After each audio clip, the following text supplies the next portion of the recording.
Hello everyone, कैसे हो। जैसे कि प्रीवियस जो मैंने वीडियो बनाया था ग्रामर के ऊपर, उससे आगे हम कंटिन्यू करते हैं। आज हम डिस्कस करेंगे और जानेंगे कि that where we are using and first in which case might का यूज़ होता है, किस केस में यूज़ नहीं होता, और किस किस केस में ये डिफ़ाइन किया गया है कि there will be the compulsory use of might. So might का यूज़ हम लोग किस जगह करते हैं और किस जगह उसकी नीड सबसे ज़्यादा है। सो माइट का यूज़ हम लोग in which case there is the less possibility of any aspect or in any case. So might का यूज़ हम लोग किस जगह करेंगे। माइट का यूज़ हम लोग ऐसी जगह करेंगे कि जहाँ लेस पॉसिबिलिटीज़ हैं, और हम ये भी बोल सकते हैं कि ऐसा कोई काम जहाँ पर वो सक्सीड होने में लेस चांसेस हैं, एज वेल एज ऐसी कंडीशन भी कि जहाँ वो पर्टिकुलर वर्क नहीं हो पा रहा। सेम वे उसी तरीके से कि जो केसेस में या जो कंडीशन में कोई पर्टिकुलर वर्क है उसके होने के chances about to less than zero है। दैट मीन्स कि जहाँ हम लोग ये बोल सकते हैं कि उस केस में हम लोग कंफर्म कह नहीं सकते कि ये पर्टिकुलर वर्क होगा या नहीं होगा। और ऐसी सिचुएशन जहाँ पर पर्टिकुलर वर्क ना होने के मोर देन 90% के चांसेस होते हैं, वहाँ पर हम लोग माइट का यूज़ करेंगे। इन शॉर्ट माइट का यूज़ हम लोग ये भी बोल सकते हैं कि नेगेटिवली केस में जहाँ यूज़ करेंगे या कोई बात को हम लोग नेगलेक्ट कर रहे हैं उस केस में भी हम लोग माइट का यूज़ करेंगे। वेरएज मे का यूज़ हम लोग कहाँ करते हैं। मे का यूज़ उस जगह करते हैं कि जहाँ पर पॉसिबिलिटीज़ और टू हैपन समथिंग, जहाँ पर बहुत ज़्यादा चांसेस हैं। और ये भी बोल सकते हैं कि might is the opposite of may, और may that is opposite of might. Same way might का यूज़ हम लोग नेगलेक्ट तरीके से करेंगे कि जहाँ पर हमें कंफर्म नहीं है कि ये पर्टिकुलर वर्क हो रहा है या नहीं हो रहा।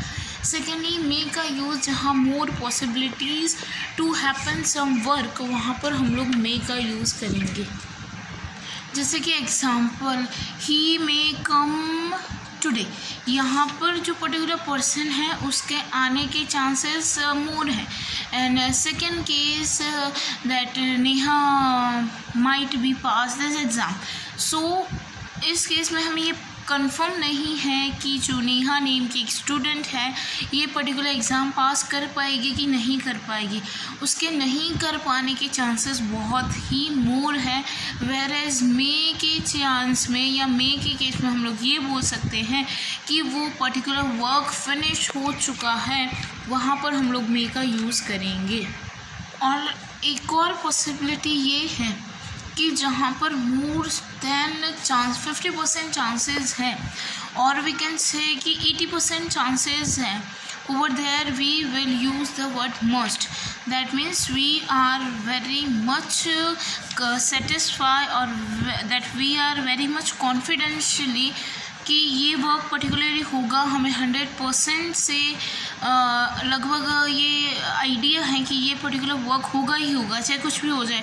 सो उस केस में हम लोग एज अ मस्ट का यूज़ करेंगे।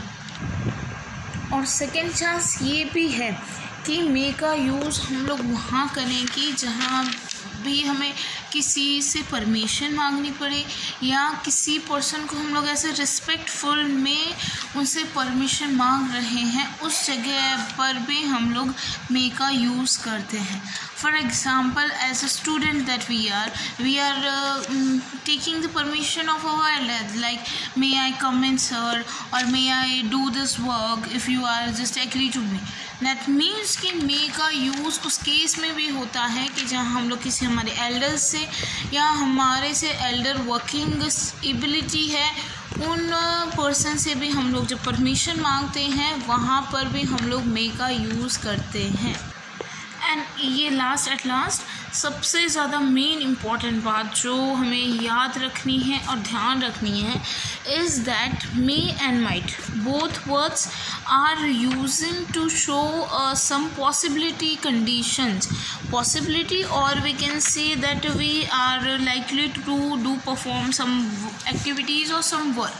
दैट मीन्स कि जहाँ हम लोग किसी से परमिशन मांग रहे हैं उस केस में हम लोग मे का यूज़ करेंगे, और सेकेंडली कि जहाँ पर हमें कोई वर्क पसंद है या फिर हम लोग उस पर्टिकुलर वर्क को करने में ज़्यादा इंटरेस्टेड हैं या हमें ये लग रहा है कि कोई वर्क है उसको वो होने में उसके चांसेस मोर हैं, तो more chances to happen something, in that case we will using the may. So may एक परमिशन के लिए, and second thing that may we are using to show that some particular work will 100% perform और will happen. यहाँ पर इस तरीके के cases में हम लोग मे का यूज़ करेंगे, और माइट का यूज़ कि जहाँ बहुत सारी पॉसिबिलिटीज़ हैं कि ये एक पर्टिकुलर वर्क हो सकता है, उस केस में हम लोग माइट का यूज़ करेंगे. सो आई थिंक सो आप लोगों को समझ आ गया होगा कि मे का यूज़ एंड माइट का यूज़ किस किस केसेस में करते हैं. So guys, thank you so much. इसी तरह मेरे वीडियोस को देखते रहिए, लाइक शेयर सब्सक्राइब तो बनता ही बनता है. So thank you so much and have a great day.